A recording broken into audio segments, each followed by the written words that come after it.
La parole est maintenant à Monsieur Patrick Hetzel. Merci beaucoup, Monsieur le Président. Monsieur le ministre, ce que nous venons de voir à l'instant est particulièrement pitoyable. Est-ce que vous imaginez ce qui vient de se dérouler? Je ne sais pas si vous réalisez. Vous avez les yeux rivés sur votre smartphone, mais je crois que vous ne réalisez pas que le sujet est extrêmement grave. Extrêmement grave, tout d'abord parce que votre majorité, Monsieur le ministre, eh bien, elle a refusé de débattre. Elle a refusé de débattre et non seulement elle n'a pas débattu, mais de surcroît, vous avez porté des motions de rejet. Et ces motions de rejet, vous n'avez même pas été capable de réunir des majorités autour d'elles. Et fort heureusement d'ailleurs, ce qui nous permet quand même de nous exprimer ici. Et le résultat de tout cela, c'est que vous avez été obligé évidemment de capituler en rase campagne et donc de faire en sorte que vous faisiez cet artifice, c'est-à-dire de renvoyer le vote.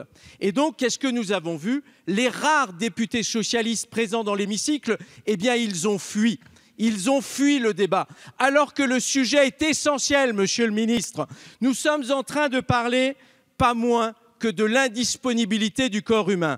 Et au lieu de débattre, alors qu'il s'agit d'une valeur fondamentale, qu'est-ce que vous faites? Vous capitulez.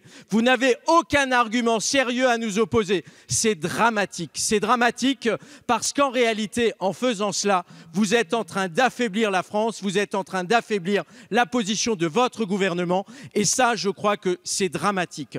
Et encore une fois, je terminerai en disant que, en procédant de la sorte, vous êtes en réalité en train de dire à nos concitoyens que le sujet n'a aucune importance, alors que vous le savez, c'est un sujet essentiel.